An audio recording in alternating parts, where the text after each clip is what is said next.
আসসালামু আলাইকুম। আশা করি সবাই ভালো আছেন। আজকে কিছু কোয়েল পাখির বাচ্চা বিক্রি করে দিলাম। আর সেই সাথে ২ জন নতুন খামারির বাড়িতে গিয়ে তাদের খামার ভিজিট করলাম। আজকের বাচ্চাগুলো একটু বেশি দামে বিক্রি করে দিয়েছি। আর নতুন খামারের বাড়িতে গিয়ে খামার দেখে আমি তো এতটাই মুগ্ধ। তো আপনারা যদি আজকের ভিডিওটা সম্পূর্ণ দেখেন, তাহলে আপনারাও বুঝতে পারবেন নতুন খামারি হিসেবে তাদের খামারগুলো কত সুন্দরভাবে সাজিয়েছে। যারা নতুন করে খামার শুরু করতে চাচ্ছেন, তো আজকের ভিডিওটা যদি সম্পূর্ণটা দেখেন, তাহলে এখান থেকে আজকে অনেক কিছু শিখতে পারবেন, জানতে পারবেন। ছোট পরিসরে খামার শুরু করলেও তাদের খামার দেখে যে কেউ মুগ্ধ হবে। আসলে যারা পশু পাখিকে ভালোবেসে পশু পাখি পালন করে, তারা অবশ্যই এই পশু পাখি পালন করে এখান থেকে সফলতা পায়। তাদের খামার ব্যবস্থা আপনারাও যদি আজকে দেখেন, তাহলে আপনারাও বুঝতে পারবেন তারা কত সুন্দরভাবে তাদের খামারটা সাজিয়েছে। যাই হোক, এর আগে আপনাদেরকে বলেছিলাম যে আমি এবার যতগুলো কোয়েল পাখির বাচ্চা ফুটিয়েছে, তো সবগুলোই বাচ্চা আমি বিক্রি করে দেবো। তো সেই হিসেবে আগে থেকে এই বাচ্চাগুলো বিক্রি করা শুরু করে দিয়েছি। তো এখানকার শুধু কয়েকটা পুরুষ পাখি আমি রেখে দেবো। তো তাছাড়া বাদবাকি সব বাচ্চা আমি এখান থেকে বিক্রি করে দেবো। তো সেই হিসেবে এই বাচ্চাগুলো আমি বিক্রি করা শুরু করে দিয়েছি। এখন এই বাচ্চাগুলোর বয়স ১ মাস প্লাস। যদিও বা আর কয়েকদিন পরে এই বাচ্চাগুলো বিক্রি করে বড় পাখির দামে এই বাচ্চাগুলো বিক্রি করতে পারতাম। তবে একসাথে এত পাখি বিক্রি করা তো সম্ভব নয় বলে আগে থেকে এই পাখিগুলো আমি বিক্রি করা শুরু করে দিয়েছি। সেই হিসাবে অর্ধেকের বেশি বাচ্চা আমি বিক্রি করে দিয়েছি। তো অর্ধেকের কম বাচ্চা বর্তমানে আমার এখানে রয়েছে। বাচ্চা চাহিদা কম থাকলেও যখন এই পাখিগুলো পরিপূর্ণ হয়, তো তখন এই পাখিগুলোর চাহিদা যথেষ্ট থাকে। আজকে বাচ্চাগুলো অর্ডার ছিল, তো যারা আমার কাছ থেকে এই বাচ্চাগুলো অর্ডার করেছিল, তো তারা আমাকে আগেই বলেছিল যে এই বাচ্চাগুলো আজকে আমি যাদেরকে দিব, তো এখান থেকে বেশিরভাগ যেন মহিলা পাখি দেই আর অল্প কয়েকটা যেন পুরুষ পাখি দেই। বাচ্চাগুলোর বয়স যেহেতু ১ মাস প্লাস, তো খুব সহজেই মহিলা পুরুষ বোঝা যায়। আর এর জন্য তাদের চাহিদা অনুযায়ী বাচ্চাগুলোকে আমি এখানে ধরতেছি। পাখিগুলো আমার এখানে ধরা শেষ। তো এখন আমাকে এই বাচ্চাগুলোকে সুন্দরভাবে গাড়িতে বেঁধে নিতে হবে। যেহেতু অনেকটাই পথ এই বাচ্চাগুলোকে নিয়ে যেতে হবে। আর রাস্তা যেহেতু অনেকটাই খারাপ, এর জন্য সুন্দরভাবে গাড়িতে এই বাচ্চাগুলোকে বেঁধে নিতে হবে। খাঁচাটাকে তো আমি আগে থেকেই সুন্দরভাবে বানিয়েছি। আর এখান থেকে বাচ্চা বেরিয়ে যাওয়ার কোনো রকম চান্স নেই। আর আমি আগে থেকে এটা জানি যে এই খাঁচার মধ্যে যদি আমি বাচ্চাগুলোকে ভরে নিয়ে যাই, এক্ষেত্রে মানুষ খুব সহজেই এই বাচ্চাগুলোকে দেখতে পারবে। আর দেখে পছন্দ করতে পারবে বা বুঝতে পারবে। আর এইজন্য মূলত এই খাঁচাটাকে আমি আগে থেকেই সুন্দরভাবে বানিয়ে নিয়েছি। আমি যে ধরনের ব্যবসা করি, তো সে ধরনের জিনিসপত্র যদি আমার কাছে না থাকে, তাহলে ব্যবসায় হয়তো পরিপূর্ণ সফলতা পাওয়া যাবে না। আর এজন্য মূলত ব্যবসা করতে যেসব জিনিসপত্র লাগে, তো সেগুলো আগে থেকেই প্রস্তুত করে নেওয়া উচিত। আমি যদি এই বাচ্চাগুলোকে খাঁচার মধ্যে না ভরে এই বাচ্চাগুলোকে যদি ব্যাগের মধ্যে ভরিয়ে নিয়ে যেতাম, তাহলে যাদের কাছে এই বাচ্চাগুলো আমি নিয়ে যেতাম, তাহলে হয়তো তারা খুব সহজে বুঝতে পারতো না বাচ্চাগুলো কোন পর্যায়ে রয়েছে। যেহেতু বাচ্চাগুলোকে বাইরে থেকে দেখার কোনো রকম উপায় নেই, তো না দেখে অনেক ধরনের মন্তব্য করতে পারে। তো এইজন্য মূলত যারা যে ধরনের ব্যবসা করবেন, তো সেই ধরনের জিনিসপত্র আগে থেকে প্রস্তুত করে নেওয়া অনেকটাই ভালো। অবশেষে বাচ্চাগুলো যেখানে অর্ডার করেছিল, তো সেখানে চলে আসলাম। এখন এখানে বাচ্চাগুলো দিয়ে আমি চলে যাব নতুন খামারির বাড়িতে। আর ওখানে গিয়ে আপনাদেরকে দেখাবো তারা তাদের খামারগুলো কিভাবে সাজিয়েছে। আজকের বাচ্চাগুলো কত টাকা পিস আর কত টাকায় বিক্রি করেছি, তো সেটা আপনাদেরকে ভিডিওর শেষে জানিয়ে দেবো। আর ভিডিওটা সম্পূর্ণ মনোযোগ সহকারে শেষ পর্যন্ত দেখবেন।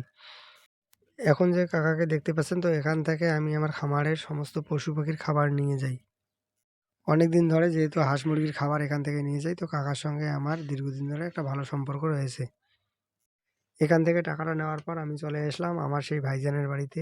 তো এর ভিডিও আপনাদেরকে এর আগে দেখিয়েছিলাম। তো এর আগে আপনারা দেখেছিলেন যে এখানে আমি কিছু কোয়েল পাখির ডিম বসিয়ে দিয়েছিলাম। আর এই ভাইজান আমাকে ২ দিন ধরে ফোন করতেছিল। এখানে এর আগে আমি আর্দ্রতা সেট করে দিয়ে গিয়েছিলাম। তো এখন আমাকে বলতেছিল যে নতুন করে এখানে আর্দ্রতাটা একটু বাড়িয়ে দেওয়ার জন্য। তো এর জন্য মূলত আজকে এখানে এসেছি। আর সেই সঙ্গে এখানে যে পাখিগুলো রয়েছে, তো সেটাও একটু আমাকে দেখতে হবে।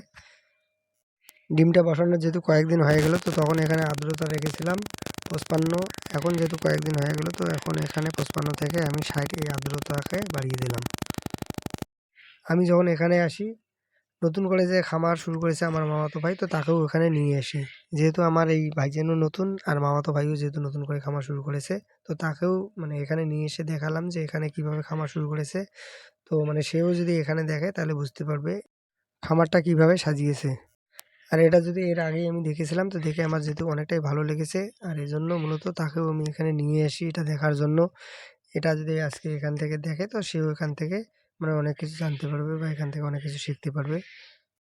নতুন করে খামার শুরু করলেও এখানকার খামার ব্যবস্থা যদি দেখেন তাহলে বুঝতে পারবেন কত সুন্দরভাবে খামারটাকে সাজিয়েছে। শুধু খামারটাই নয়, এখানকার পাখিগুলোকে যদি দেখেন তাহলে বুঝতে পারবেন পাখিগুলো কতটা কোয়ালিটি সম্পন্ন হয়েছে।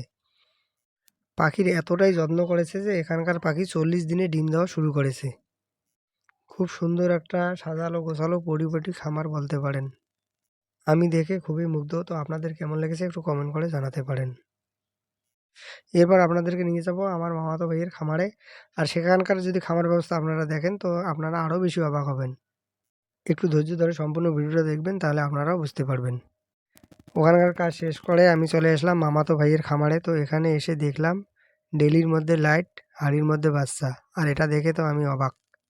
এভাবে বাচ্চাগুলোকে রাখার কারণটা তার কাছ থেকে জানতে চাইলে তো সে আমাকে বলে, যেহেতু নতুন করে সে খামারটা শুরু করেছে আর নতুন করে যেহেতু কোয়েল পাখির ডিম ফুটাতে দিয়েছে, তো সেখান থেকে মোটামুটি মানে 4 থেকে 5টা বাচ্চা 100টা ডিমের মধ্যে। খামারের জন্য যে ঘরটা বানিয়েছে মূলত সেখানে আগে থেকেই বড় মুরগি রয়েছে, হাঁস রয়েছে, বড় কোয়েল পাখি রয়েছে, কোয়েল পাখির বাচ্চা রয়েছে। আর এসব মূলত একটা ঘরের মধ্যে রয়েছে। আর এই ঘরে যদি এই বাচ্চাগুলোকে রাখে তাহলে তো বুঝতে পারছেন যে বাচ্চাগুলোর কী অবস্থা হতে পারে। আর মূলত সেই কারণে এই বাচ্চাগুলোকে এখানে এভাবে রেখেছে। তো দেখুন বাচ্চা এখানে 3টে হলেও এই বাচ্চাগুলোর প্রতি তার ভালোবাসা কতটা। এটা দেখে আমার খুবই ভালো লেগেছে। এখন আপনাদেরকে আরও একটা অবাক করার মতো বিষয় দেখাবো। আর সেটা হলো এখানে আমার এই ভাই কিছু হাঁসের ডিম বসিয়েছে। তো হাঁসের ডিমটাকেও এখানে মানে 4 সাইডে 4টে মার্ক করে রেখেছে। মানে 1, 2, 3, 4 এভাবে। তার কাছ থেকে এর কারণটা জানতে চাইলে তো আমাকে বলে যে সকাল, বিকাল, দুপুর, রাত তো এভাবে 1, 2, 3, 4 এভাবে এই ডিমটাকে উল্টিয়ে দেয়। এটাই শেষ নয়, এখানে আরও কিছু অবাক করার মতো বিষয় রয়েছে। ভিডিওটা একটু ধৈর্য ধরে দেখুন। তাহলে মানে বুঝতে পারবেন আরও কোন, কোন বিষয় এখানে অবাক করার মতো আছে। 2-1টা হাঁস, মুরগি, পাখি দিয়ে খামার শুরু করলেও তার মন মানসিকতা বিশাল। এখানে দেখতে পাচ্ছেন 2-1টা হাঁস মুরগি হলেও এই হাঁস মুরগিগুলোকে সিসিটিভির নজরে সবসময় রাখেন। এখানে যে কোয়েল পাখির বাচ্চাগুলো দেখতে পাচ্ছেন তো এগুলো আমার বাড়ি থেকে নিয়ে এসেছিল। তো ১ম এ কিছু বাচ্চা নিয়ে এসেছিল আর পরে কিছু বাচ্চা নিয়ে এসেছিল। ভিডিওটা শেষ করার আগে আজকে যে আমি কোয়েল পাখির বাচ্চাগুলো বিক্রি করেছিলাম তো সেই বাচ্চাগুলো আজকে আমি ৮০ টাকা করে পিস বিক্রি করি। তো আজকে আমি 25টা বাচ্চা বিক্রি করেছিলাম ২,০০০ টাকায়। এখন যে এখানে বাচ্চাগুলোকে দেখতে পাচ্ছেন তো এই বাচ্চাগুলো আমাদের এইখানে পাইকার বিক্রি করতে নিয়ে এসে তো ওখান থেকে এই বাচ্চাগুলো নিয়েছিল। তো আমাদের এদিকে এই বাচ্চাগুলোর দাম খুবই কম। মানে ১৫ থেকে ২০ টাকায় এই বাচ্চাগুলো কিনতে পাওয়া যায়। আর এখানে সিসিটিভিটাকে দেখুন কিভাবে লাগিয়েছে। আর আজকের ভিডিওটা আপনাদের কেমন লেগেছে একটু কমেন্ট করে জানান। ভিডিওটা যদি ভালো লাগে ভিডিওটাতে একটা লাইক দিবেন। চ্যানেলটা যদি সাবস্ক্রাইব করে না থাকেন চ্যানেলটা সাবস্ক্রাইব করবেন। আর ফেসবুক থেকে যদি দেখে থাকেন তো অবশ্যই পেজটা ফলো করবেন। আজকে এ পর্যন্ত। আসসালামু আলাইকুম।